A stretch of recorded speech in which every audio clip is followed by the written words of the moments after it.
so pleased to introduce Aaron Rosen for our Lattes with LeeAnn. Cheers, Aaron. Cheers. And Aaron is the owner of an insurance company, and the insurance company is called ARC 23, and he has a real cute story behind that you can call him for business and ask him the name of his company story. Anyway, Aaron is actually an expert in solving insurance problems, and a lot of people are having those insurance issues. In fact, we talked about the house I just sold, and it actually had 3 insurance policies on it. So I had asked you in our conversation, do you ever do that? And it was true. So why don't you explain what you do to mitigate the issues with which people are dealing with right now in order to get insurance on a property they purchase? Thank you, LeeAnn. So thank you so much for having me and for being here. And I love insurance. So I love talking about insurance. So yes, what you're talking about, the 3 policies, we've done that for a few clients. When you have a larger home, you need more coverage. Sometimes it just doesn't fit into one policy. And so you have to be creative and do what you need to do to make sure there's correct coverage for the client. Well, yeah, and some of these homes are in high fire zones, right? Or super high. What's the other one? High and very high. Very high, yes. That's it. High and very high. And this one was in high. Yes. And so that makes it another issue. Makes it even harder to deal with, right? So maybe you can explain the 3 policy thing that you have had to do, like my client had to do. Absolutely. Yeah. So when you have larger homes and higher fire areas, you can't get all the coverage into what's called the California Fair Plan. And the California Fair Plan is the state fire insurance company. Their maximum amount of coverage is about $3 million. Well, it is $3 million. And but realistically, if you're buying a home within those coverages, you can carve it out any which way you would like, but ultimately you can get about 2.25 in coverage for the house. Then you might have some personal property coverage, some loss of use coverage. You have to have ordinance or law coverage. And so when you have a larger home though, 2.25 is not enough coverage. And so sometimes you need an extra policy, which is an excess fire policy. And those come in increments of about $1 million. Per. So you can get an additional $1 to $5 million in coverage, typically speaking. We haven't dealt with more than that yet, but. And is the California Fair Plan part of this additional insurance, 1, 2, 3, 4? It is not. So those are tertiary companies, Yes. not state-owned. So the Correct. Fair Plan is limited to the $3 million. Correct. Which really means 2.25. And maybe you can explain what the loss of use? Loss of use, Yes. That's what I was going to say. Yeah, loss of use is. So loss of use is basically if you have a covered loss from your home, meaning a fire or water damage, or depending on what it is, loss of use in general is designed to help you to rent somewhere else while your home is being rebuilt. Right. If your home has to be rebuilt, you can't stay pitch a tent. There, right. And you still have to pay your mortgage. And so the reason why the insurance is designed like this is because they know you're still paying for your mortgage, and it helps you to afford to live somewhere else. So hopefully it's more of a break even than a loss. Right. And insurance is trying to make you whole. But it really depends on the cause of loss. So for example, in the Fair Plan combination package, if it's fire, it's the Fair Plan that will pay out for loss of use. So if you have a broken pipe, then that would be on your other policy if you have a combination with the Fair Plan.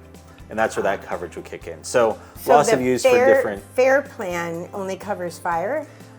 That's the easiest way to think of it. Yeah. And then the other policy called a difference in conditions policy, that would cover water damage, theft, and liability coverage. Yeah. So it's all this to say, you as the consumer, you don't have to know everything, but it's good to know that you may need multiple policies. And we deal with the FAIR plan almost every day. It's one of those items that some agents don't want to work in and don't want to work with. We've taken the path of we want to provide a solution for our people that call us. And so we know it, we understand it. We call them if we need to, but for the most part, we can work through everything we need to for quotes online.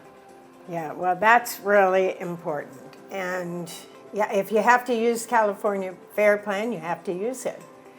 And it's good to know the numbers within where you have to stay, the Yes. numbers that you are constrained to, and then the additional for Correct. any extra.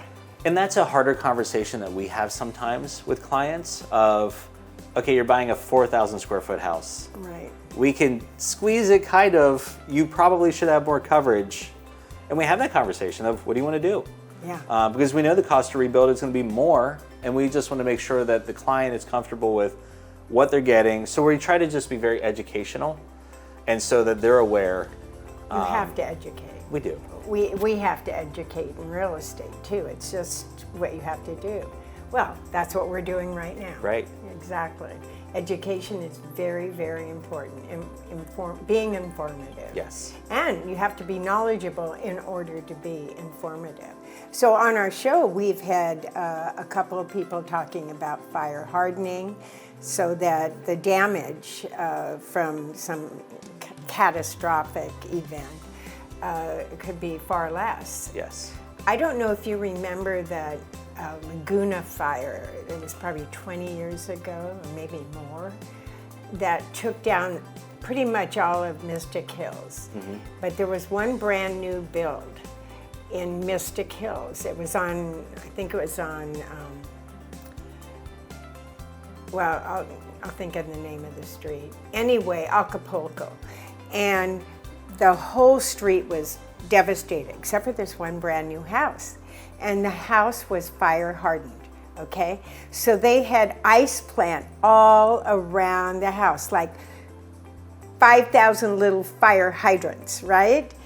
The fire couldn't get through it. Right. They had closed all the vents that go into the attic because fires don't start on roofs, they start in the attics. And people don't understand that, and you've got to close those areas off. They had gone through all of the fire hardening way before their time. They were so ahead of their time, but it worked, and they were the only house standing on the street. The rest were foundations, literally. That's it. And I love the idea of the home hardening aspect, and insurance has always been very reactive, and it's starting to become more proactive. And we're seeing this change in the industry of insurance is designed to make you whole, yes. But they're starting to, something that the insurance commissioner currently is trying to do is push home hardening. And so it's an item that there's a minor discount for hardening your home. And my belief is do not harden your home because you get a discount. Harden your home because it will save it. Save your home. Right. Hello. So I personally have just hardened my home. Good. And just by doing the vents. I have all the little bird's nest holes under the eaves everywhere across my house.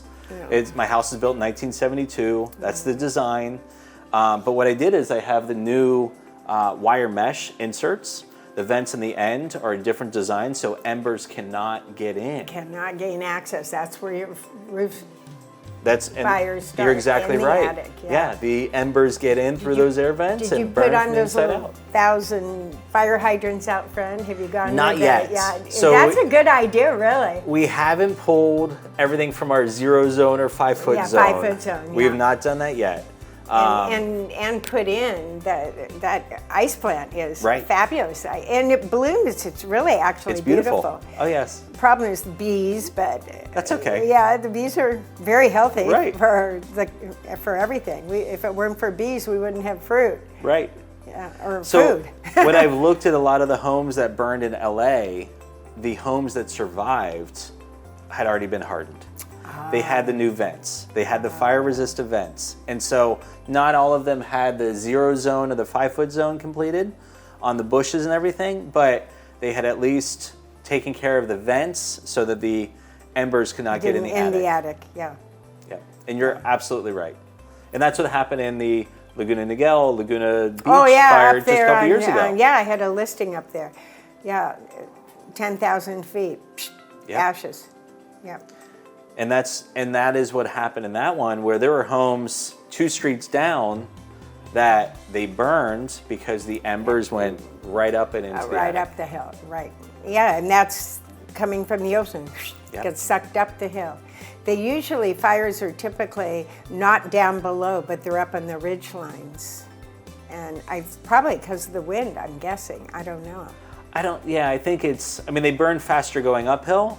They're slower to burn going downhill, and I agree because of the hills, but I think it's the more that you can harden your home and getting back to being proactive.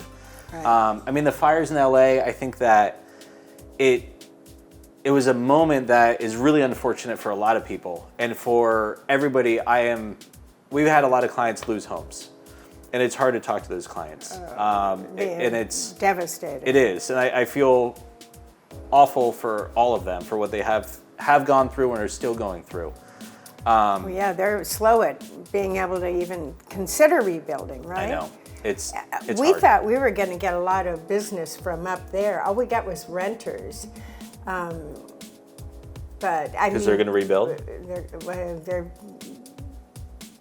They don't know yet. They're kind of really out in La La. It's a difficult place to be. They don't know what's happening. Still, 6 months later, it's 6 months.